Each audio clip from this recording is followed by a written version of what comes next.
Ceci est une capsule temporelle tournée en 2017. Rendez-vous sur bloggerland.com pour en savoir plus.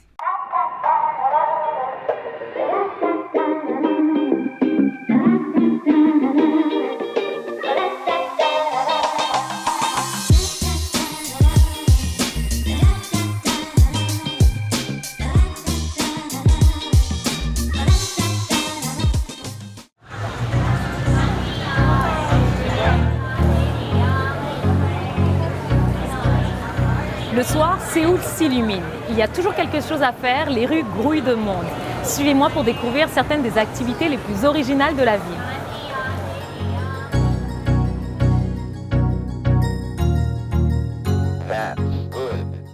En Corée du Sud, travailler plus de 10 heures par jour, c'est fréquent.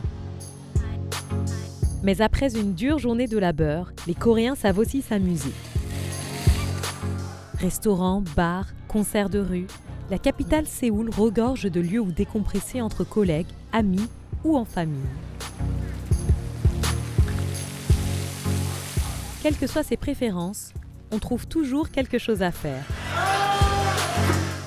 Alors aujourd'hui, c'est Yejin, notre guide.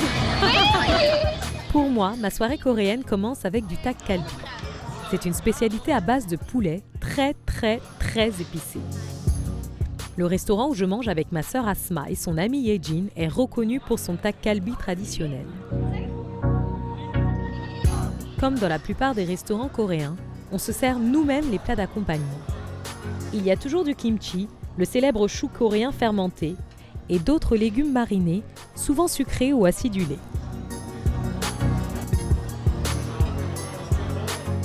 Le serveur remue de temps en temps et nous avertit quand c'est prêt.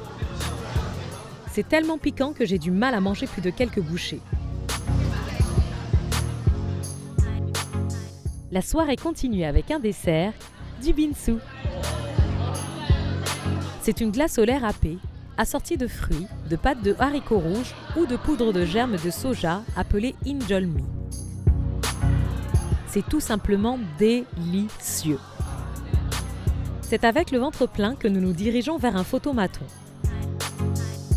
Un peu banal, pensez-vous? Eh bien non, pas à Séoul.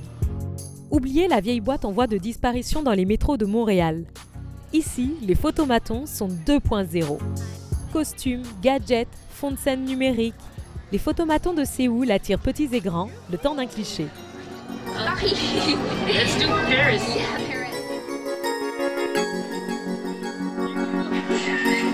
On peut même ajouter des accessoires ou des petits mots sur nos photos. En quelques minutes, les clichés sont prêts. Nous avons droit à plusieurs photos de tailles variées, le tout pour seulement quelques dollars. Pour finir la soirée en beauté, rien de tel que de s'époumoner dans un micro suramplifié à la lueur de boules disco. Les karaokés, appelés noraebang en coréen, sont très populaires dans toute l'Asie. À Séoul, on peut même louer une salle individuelle à l'heure. Les noraebang offrent un vaste choix de chansons. La plupart sont en coréen, mais on trouve aussi des morceaux de renommée internationale. Il est minuit passé à notre sortie du karaoké, les rues ne désemplissent pas.